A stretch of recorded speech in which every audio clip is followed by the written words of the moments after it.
ನೋಡಿ, ಇಲ್ಲಿಗೆ ಮುಗಿಲಿಲ್ಲ. ಉದಯ್ ಜೈನ್ ಇನ್ನೂ ಹಲವು ವಿಚಾರಗಳನ್ನ ಪ್ರಸ್ತಾಪ ಮಾಡ್ತಾರೆ. ಸೌಜನ್ಯ ಮಾವ ವಿಠ್ಠಲ್ ಗೌಡ ಒಬ್ಬ ವ್ಯಕ್ತಿಗೆ ಹೊಡೆದಿರ್ತಾನೆ. ವಿಠ್ಠಲ್ ಗೌಡ ಹೊಡೆದ ಏಟಿಗೆ ಆತ ಸ್ಥಳದಲ್ಲೇ ಸಾವನ್ನಪ್ಪಿದ್ದ. ಅವನ ಮೃತದೇಹ ಮಣ್ಣು ಮಾಡೋದಕ್ಕೆ ಇದೇ ಚಿನ್ನಯ್ಯನಿಗೆ ಹೇಳಿದ್ದ ವಿಠ್ಠಲ್ ಗೌಡ. ನೋಡಿ, ಬಿಗ್ ಅಪ್ಡೇಟ್. ಉದಯ್ ಜೈನ್ ಹೇಳ್ತಾ ಇರುವಂತ ಬಿಗ್ ಅಪ್ಡೇಟ್. ಸೌಜನ್ಯ ಮಾವ ವಿಠ್ಠಲ್ ಗೌಡ ಒಬ್ಬ ವ್ಯಕ್ತಿಗೆ ಹೊಡೆದಿರ್ತಾನೆ. ವಿಠ್ಠಲ್ ಗೌಡ ಹೊಡೆದ ಏಟಿಗೆ ಆತ ಸ್ಥಳದಲ್ಲೇ ಸಾವನ್ನಪ್ತಾನೆ. Spot death. ಅವನ ಮೃತದೇಹ ಮಣ್ಣು ಮಾಡೋದಕ್ಕೆ ಚಿನ್ನಯ್ಯನಿಗೆ ಇದೇ ವಿಠ್ಠಲ್ ಗೌಡ ಹೇಳಿದ್ದ. ಚಿನ್ನಯ್ಯ ವಿಠ್ಠಲ್ ಗೌಡ ಹೇಳಿದಂತೆ ಮಣ್ಣು ಮಾಡಿದ್ದಾನೆ. ಈ ಬಗ್ಗೆ ಊರಿನ ಜನರು ಕೂಡ ಮಾತಾಡ್ತಾ ಇದ್ರು ಅಂತ ರಿಪಬ್ಲಿಕ್ ಕನ್ನಡಕ್ಕೆ ಉದಯ್ ಜೈನ್ ಸ್ಫೋಟಕವಾದಂತಹ ಹೇಳಿಕೆಯನ್ನು ಕೊಟ್ಟಿರೋದು. ಸೌಜನ್ಯ ತಾಯಿ ಕುಸುಮಾವತಿ ಅವರು ಎಸ್ಐಟಿಗೆ ಈಗಾಗಲೇ ದೂರು ನೀಡಿದ್ದಾರೆ. ಅದಕ್ಕಿಂತ ಮೊದಲು ಅವರು ಈ ಹಿಂದೆ ಸಾಕಷ್ಟು ಜನರ ಹೆಸರನ್ನು ಹೇಳಿ ಅವರ ವಿರುದ್ಧ ಆರೋಪ ಕೂಡ ಮಾಡಿದ್ರು. ಅದರಲ್ಲಿ ಉದಯ್ ಜೈನ್ ಅವರು ಕೂಡ ಒಬ್ರು. ಸದ್ಯ ಉದಯ್ ಜೈನ್ ಅವರು ಎಸ್ಐಟಿ ಕಚೇರಿಗೆ ಬಂದಿದ್ದಾರೆ. ಅವರು ನಮ್ಮ ಜೊತೆ ಇದ್ದಾರೆ, ಅವ್ರ ಜೊತೆ ಮಾತಾಡ್ಸ್ಕೊಂಡು ಹೋಗೋಣ. ನಿಮ್ಗೆ ಎಸ್ಐಟಿ ಅಧಿಕಾರಿಗಳು ನೋಟಿಸ್ ಕೊಟ್ಟು ಕರೆದದ ಅಥವಾ ಫೋನ್ ಕಾಲ್ ಮೂಲಕ ಕರೆದದ? ಯಾವ ರೀತಿಯಾಗಿ ಕರೆದದ್ದು? ನಮ್ಗೆ ನಿನ್ನೆ ಫೋನ್ ಅಲ್ಲಿ ಕರೆದ್ರು. ಏನು ಇದನ್ನು ನೋಟಿಸ್ ಏನು ಕೊಡ್ಲಿಲ್ಲ. ಫೋನ್ ಅಲ್ಲಿ ನಿನ್ನೆ ರಾತ್ರಿ ಕರೆದ್ರು. ನಿನ್ನೆ ರಾತ್ರಿ ಫೋನ್ ಮಾಡಿ ಹೇಳಿದ್ರು, ಇವತ್ತು ನಾಳೆ ಬರ. ನಾನು ಹೇಳಿದೆ, ನಾನು ಬೆಳ್ತಾಡಿ ಇದ್ದೇನೆ, ನಾಳೆ ಇವತ್ತೇ ಬರ್ತೇನೆ ಅಂತ ಹೇಳಿದೆ. ನಂಗೆ ಅಂದ್ರೆ ಹೌದಾ ಅಲ್ವಾ, ಅವರು ಪೊಲೀಸ್ನವರು ಅಥವಾ ಬೇರೆ ಯಾರ, ನಂಗೆ ಒಂದು ಮಾಹಿತಿ ಬೇಕಲ್ಲ. ಅದು ನಾನು ನಿನ್ನೆ ಬಂದು ಮಾತಾಡಿ ಹೋಗಿದ್ದೇನೆ.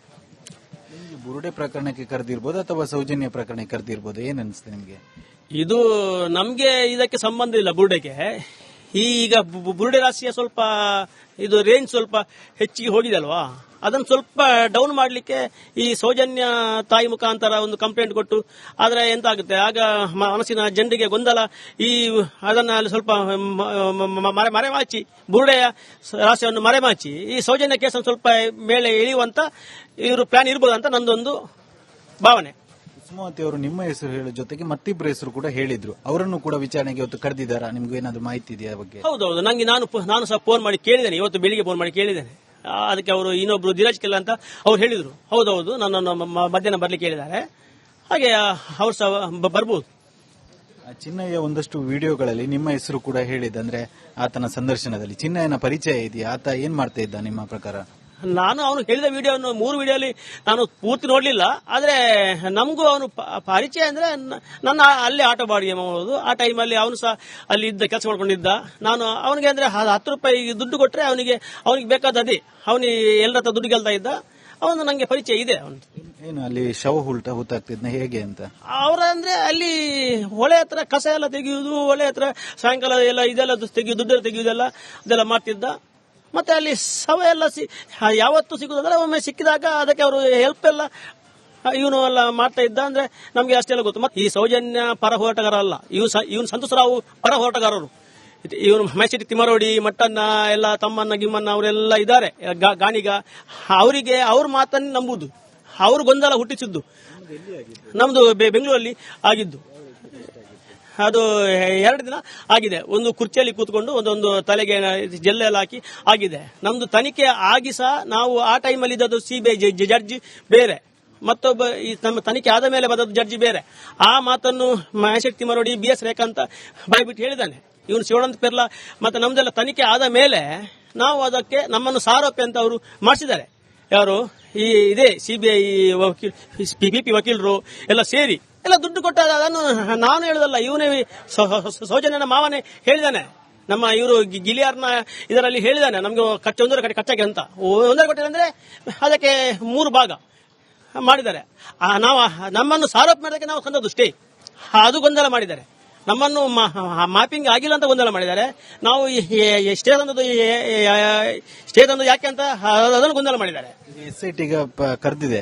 ಮುಂದಿನ ದಿನಗಳಲ್ಲಿ ಸೌಜನ್ಯ ಪ್ರಕರಣವನ್ನು ಕೈಗೆತ್ತಿಕೊಂಡು ಸಂಪೂರ್ಣವಾಗಿ ತನಿಖೆ ಮಾಡೋದಿದ್ರೆ ನೀವು ಸಹಕಾರ ನೀಡ್ತೀರಾ? ಈ ಹಿಂದೆ ತನಿಖೆ ರೀತಿಯಲ್ಲಿ? ಹೌದು, ನಾವು ಏನ್ ಗೊತ್ತ, ನಾವು ಯಾವುದೇ ತನಿಖೆ ಅವರು ಕರೆದ್ರು, ಎಲ್ಲಿಗೆ ಕರೆದ್ರು, ನಾವು ಹಾಕಿದ ಬಟ್ಟೆಯಲ್ಲಿ ನಾವು ಅಲ್ಲಿ ಅವರು ಕರೆದಲ್ಲಿಗೆ ಹೋಗ್ಲಿಕ್ಕೆ ರೆಡಿ ಇದ್ದೇವೆ. ಯಾಕಂದ್ರೆ ನಮಗೆ ನಾವು ಸತ್ಯ ನಮ್ಮ ಇರುವಾಗ ನಮ್ಗೆ ಭಯ ಇಲ್ಲ. ಅವರಿಗೆ ಸುಳ್ಳು ಹೇಳುವವರಿಗೆ ಭಯ ಇಲ್ಲ. ಈಗ ಸುಳ್ಳು ಹೇಳುವವರಿಗೇನೆ ಭಯ ಇಲ್ಲ. ಮತ್ತೆ ಹಾಗಾದ್ರೆ ನಮ್ಗೆ ಸತ್ಯ ಹೇಳುವವರಿಗೆ ಯಾಕೆ ಭಯ? ಯಾಕೆ? ಹೌದಲ್ವಾ? ಇದು ಉದಯ್ ಜೈನ್ ಅವರ ಮತ್ತು ಕ್ಯಾಮರಾ ಪರ್ಸನ್ ದಿವಾಕರ್ ಪದ್ಮಂಜ ಜೊತೆ ದಿನೇಶ್ ಕಾಶಿಪಟ್ನ, ರಿಪಬ್ಲಿಕ್ ಕನ್ನಡ, ಬೆಳ್ತಂಗಡಿ.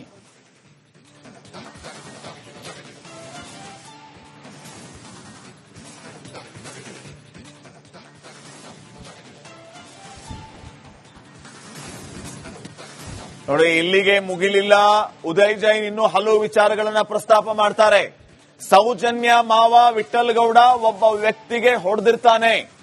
ವಿಠಲ್ ಗೌಡ ಹೊಡೆದ ಏಟಿಗೆ ಆತ ಸ್ಥಳದಲ್ಲೇ ಸಾವನ್ನಪ್ಪಿದ್ದ. ಅವನ ಮೃತದೇಹ ಮಣ್ಣು ಮಾಡೋದಕ್ಕೆ ಇದೇ ಚಿನ್ನಯ್ಯನಿಗೆ ಹೇಳಿದ್ದ ವಿಠಲ್ ಗೌಡ. ನೋಡಿ, ಬಿಗ್ ಅಪ್ಡೇಟ್. ಉದಯ್ ಜೈನ್ ಹೇಳ್ತಾ ಇರುವಂತ ಬಿಗ್ ಅಪ್ಡೇಟ್. ಸೌಜನ್ಯ ಮಾವ ವಿಠಲ್ ಗೌಡ ಒಬ್ಬ ವ್ಯಕ್ತಿಗೆ ಹೊಡೆದಿರ್ತಾನೆ. ವಿಠಲ್ ಗೌಡ ಹೊಡೆದ ಏಟಿಗೆ ಆತ ಸ್ಥಳದಲ್ಲೇ ಸಾವನ್ನಪ್ತಾನೆ. Spot death. ಅವನ ಮೃತದೇಹ ಮಣ್ಣು ಮಾಡೋದಕ್ಕೆ ಚಿನ್ನಯ್ಯನಿಗೆ ಇದೇ ವಿಠಲ್ ಗೌಡ ಹೇಳಿದ್ದ. ಚಿನ್ನಯ್ಯ ವಿಠಲ್ ಗೌಡ ಹೇಳಿದಂತೆ ಮಣ್ಣು ಮಾಡಿದ್ದಾನೆ. ಈ ಬಗ್ಗೆ ಊರಿನ ಜನರು ಕೂಡ ಮಾತಾಡ್ತಾ ಇದ್ರು ಅಂತ ರಿಪಬ್ಲಿಕ್ ಕನ್ನಡಕ್ಕೆ ಉದಯ್ ಜೈನ್ ಸ್ಫೋಟಕವಾದಂತಹ ಹೇಳಿಕೆಯನ್ನು ಕೊಟ್ಟಿರೋದು. ಸೌಜನ್ಯ ತಾಯಿ ಕುಸುಮಾವತಿ ಅವರು ಎಸ್ಐಟಿಗೆ ಈಗಾಗಲೇ ದೂರು ನೀಡಿದ್ದಾರೆ. ಅದಕ್ಕಿಂತ ಮೊದಲು ಅವರು ಈ ಹಿಂದೆ ಸಾಕಷ್ಟು ಜನರ ಹೆಸರನ್ನು ಹೇಳಿ ಅವರ ವಿರುದ್ಧ ಆರೋಪ ಕೂಡ ಮಾಡಿದ್ರು. ಅದರಲ್ಲಿ ಉದಯ್ ಜೈನ್ ಅವರು ಕೂಡ ಒಬ್ರು. ಸದ್ಯ ಉದಯ್ ಜೈನ್ ಅವರು ಎಸ್ಐಟಿ ಕಚೇರಿಗೆ ಬಂದಿದ್ದಾರೆ. ಅವರು ನಮ್ಮ ಜೊತೆ ಇದ್ದಾರೆ, ಅವ್ರ ಜೊತೆ ಮಾತಾಡ್ಸ್ಕೊಂಡು ಹೋಗೋಣ. ನಿಮ್ಗೆ ಎಸ್ಐಟಿ ಅಧಿಕಾರಿಗಳು ನೋಟಿಸ್ ಕೊಟ್ಟು ಕರೆದದ ಅಥವಾ ಫೋನ್ ಕಾಲ್ ಮೂಲಕ ಕರೆದದ? ಯಾವ ರೀತಿಯಾಗಿ ಕರೆದದ್ದು? ನಮ್ಗೆ ನಿನ್ನೆ ಫೋನಲ್ಲಿ ಕರೆದ್ರು. ಏನು ಇದನ್ನು ನೋಟಿಸ್ ಏನು ಕೊಡ್ಲಿಲ್ಲ. ಫೋನಲ್ಲಿ ನಿನ್ನೆ ರಾತ್ರಿ ಕರೆದ್ರು.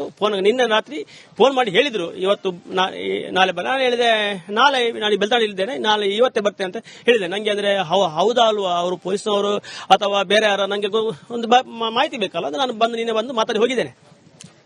ಬುರುಡೆ ಪ್ರಕರಣಕ್ಕೆ ಕರೆದಿರ್ಬೋದು ಅಥವಾ ಸೌಜನ್ಯ ಪ್ರಕರಣಕ್ಕೆ ಕರೆದಿರ್ಬೋದು, ಏನ್ ಅನಿಸ್ತದೆ ನಿಮ್ಗೆ? ಇದು ನಮ್ಗೆ ಇದಕ್ಕೆ ಸಂಬಂಧ ಇಲ್ಲ. ಬುರುಡೆಗೆ ಈಗ ಬುರುಡೆ ರಾಶಿಯ ಸ್ವಲ್ಪ ಇದು ರೇಂಜ್ ಸ್ವಲ್ಪ ಹೆಚ್ಚಿಗೆ ಹೋಗಿದೆ ಅಲ್ವಾ, ಅದನ್ನು ಸ್ವಲ್ಪ ಡೌನ್ ಮಾಡಲಿಕ್ಕೆ ಈ ಸೌಜನ್ಯ ತಾಯಿ ಮುಖಾಂತರ ಒಂದು ಕಂಪ್ಲೇಂಟ್ ಕೊಟ್ಟು, ಆದ್ರೆ ಎಂತ ಆಗುತ್ತೆ ಆಗ ಮನಸ್ಸಿನ ಜನರಿಗೆ ಗೊಂದಲ.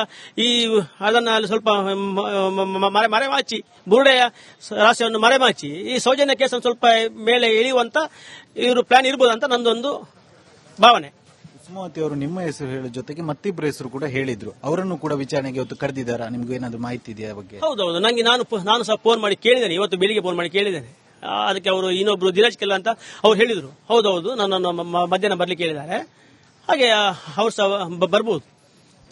ಚಿನ್ನಯ್ಯ ಒಂದಷ್ಟು ವಿಡಿಯೋಗಳಲ್ಲಿ ನಿಮ್ಮ ಹೆಸರು ಕೂಡ ಹೇಳಿದೆ. ಅಂದ್ರೆ ಆತನ ಸಂದರ್ಶನದಲ್ಲಿ ಚಿನ್ನಯ್ಯನ ಪರಿಚಯ ಇದೆಯಾ? ಆತ ಏನ್ ಮಾಡ್ತಾ ಇದ್ದ ನಿಮ್ಮ ಪ್ರಕಾರ?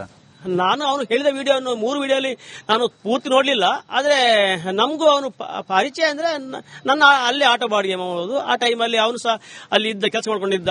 ನಾನು ಅವನಿಗೆ ಅಂದ್ರೆ 10 ರೂಪಾಯಿ ದುಡ್ಡು ಕೊಟ್ರೆ ಅವನಿಗೆ ಬೇಕಾದ ಅದೇ, ಅವನಿಗೆ ಎಲ್ಲರ ಹತ್ರ ದುಡ್ಡು ಗೆಲ್ತಾ ಇದ್ದ.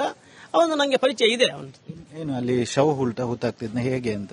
ಅವ್ರ ಅಂದ್ರೆ ಅಲ್ಲಿ ಹೊಳೆ ಹತ್ರ ಕಸ ಎಲ್ಲ ತೆಗೆಯುವುದು, ಹೊಳೆ ಹತ್ರ ಸಾಯಂಕಾಲ ಎಲ್ಲ ಇದೆಲ್ಲ ತೆಗೆಯುವುದು, ದುಡ್ಡೆಲ್ಲ ತೆಗೆಯುವುದೆಲ್ಲ ಅದೆಲ್ಲ ಮಾಡ್ತಿದ್ದ.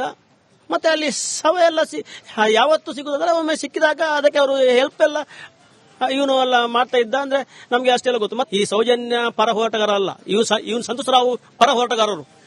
ಇವನು ಮೈಸಿಟಿ ತಿಮರೋಡಿ ಮಟ್ಟನ್ನ ಎಲ್ಲ ತಮ್ಮನ್ನ ಗಿಮ್ಮನ್ನ ಅವರೆಲ್ಲ ಇದ್ದಾರೆ ಗಾಣಿಗ. ಅವರಿಗೆ ಅವ್ರ ಮಾತನ್ನು ನಂಬುದು, ಅವ್ರ ಗೊಂದಲ ಹುಟ್ಟಿಸಿದ್ದು. ನಮ್ದು ಬೆಂಗಳೂರಲ್ಲಿ ಆಗಿದ್ದು ಅದು 2 ದಿನ ಆಗಿದೆ. ಒಂದು ಕುರ್ಚಿಯಲ್ಲಿ ಕೂತ್ಕೊಂಡು ಒಂದೊಂದು ತಲೆಗೆ ಜೆಲ್ಲೆಲ್ಲ ಹಾಕಿ ಆಗಿದೆ. ನಮ್ದು ತನಿಖೆ ಆಗಿ ಸಹ ನಾವು ಆ ಟೈಮಲ್ಲಿ ಇದ್ದದ್ದು ಸಿಬಿಐ ಜಡ್ಜಿ ಬೇರೆ, ಮತ್ತೊಬ್ಬ ಈ ನಮ್ಮ ತನಿಖೆ ಆದ ಮೇಲೆ ಬಂದದ್ದು ಜಡ್ಜಿ ಬೇರೆ. ಆ ಮಾತನ್ನು ಮಹೇಶ್ ತಿಮರೋಡಿ BS ರೇಖಾ ಅಂತ ಬಾಯ್ಬಿಟ್ಟು ಹೇಳಿದ್ದಾನೆ. ಇವನು ಶಿವಾನಂದ ಪೆರ್ಲಾ ಮತ್ತೆ ನಮ್ದೆಲ್ಲ ತನಿಖೆ ಆದ ಮೇಲೆ ನಾವು ಅದಕ್ಕೆ ನಮ್ಮನ್ನು ಸಾರೋಪಿ ಅಂತ ಅವರು ಮಾಡಿಸಿದ್ದಾರೆ. ಯಾರು ಇದೇ ಸಿಬಿಐ PPP ವಕೀಲರು ಎಲ್ಲ ಸೇರಿ ಎಲ್ಲ ದುಡ್ಡು ಕೊಟ್ಟಾಗ ಅದನ್ನು ನಾನು ಹೇಳುದಲ್ಲ, ಇವನೇ ಸೌಜನ್ಯನ ಮಾವನೇ ಹೇಳಿದಾನೆ. ನಮ್ಮ ಇವರು ಗಿಲಿಯಾರ್ನ ಇದರಲ್ಲಿ ಹೇಳಿದಾನೆ, ನಮ್ಗೆ ಒಂದರ ಖರ್ಚಾಗಿ ಅಂತ. 1.5 ಕೋಟಿ ಅಂದ್ರೆ ಅದಕ್ಕೆ 3 ಭಾಗ ಮಾಡಿದ್ದಾರೆ. ನಾವು ನಮ್ಮನ್ನು ಸಾರೋಪ ಮಾಡೋದಕ್ಕೆ ನಾವು ತಂದದ್ದು ಸ್ಟೇ, ಅದು ಗೊಂದಲ ಮಾಡಿದ್ದಾರೆ. ನಮ್ಮನ್ನು ಮಾಪಿಂಗ್ ಆಗಿಲ್ಲ ಅಂತ ಗೊಂದಲ ಮಾಡಿದ್ದಾರೆ. ನಾವು ಸ್ಟೇ ತಂದು ಯಾಕೆ ಅಂತ ಅದನ್ನು ಗೊಂದಲ ಮಾಡಿದ್ದಾರೆ. ಎಸ್ಐಟಿಗೆ ಕರೆದಿದೆ. ಮುಂದಿನ ದಿನಗಳಲ್ಲಿ ಸೌಜನ್ಯ ಪ್ರಕರಣವನ್ನು ಕೈಗೆತ್ತಿಕೊಂಡು ಸಂಪೂರ್ಣವಾಗಿ ತನಿಖೆ ಮಾಡುವುದಿದ್ರೆ ನೀವು ಸಹಕಾರ ನೀಡ್ತೀರಾ? ಈ ಹಿಂದೆ ತನಿಖೆ ರೀತಿಯಲ್ಲಿ ಹೌದು, ನಾವು ಏನ್ ಗೊತ್ತಾ, ನಾವು ಯಾವುದೇ ತನಿಖೆ ಅವರು ಕರೆದ್ರು, ಎಲ್ಲಿಗೆ ಕರೆದ್ರು, ನಾವು ಹಾಕಿದ ಬಟ್ಟೆಯಲ್ಲಿ ನಾವು ಅಲ್ಲಿ ಅವರು ಕರೆದಲ್ಲಿಗೆ ಹೋಗ್ಲಿಕ್ಕೆ ರೆಡಿ ಇದ್ದೇವೆ. ಯಾಕಂದ್ರೆ ನಮಗೆ ನಾವು ಸತ್ಯ ನಮ್ಮ ಇರುವಾಗ ನಮ್ಗೆ ಭಯ ಇಲ್ಲ. ಅವರಿಗೆ ಸುಳ್ಳು ಹೇಳುವವರಿಗೆ ಭಯ ಇಲ್ಲ. ಈಗ ಸುಳ್ಳು ಹೇಳುವವರಿಗೇನೆ ಭಯ ಇಲ್ಲ. ಮತ್ತೆ ಹಾಗಾದ್ರೆ ನಮ್ಗೆ ಸತ್ಯ ಹೇಳುವವರಿಗೆ ಯಾಕೆ ಭಯ? ಯಾಕೆ? ಹೌದಲ್ವಾ? ಇದು ಉದಯ್ ಜೈನ್ ಅವರ ಮಾತು. ಕ್ಯಾಮರಾ ಪರ್ಸನ್ ದಿವಾಕರ್ ಪದ್ಮುಂಜ ಜೊತೆ ದಿನೇಶ್ ಕಾಶಿಪಟ್ನ, ರಿಪಬ್ಲಿಕ್ ಕನ್ನಡ, ಬೆಳ್ತಂಗಡಿ.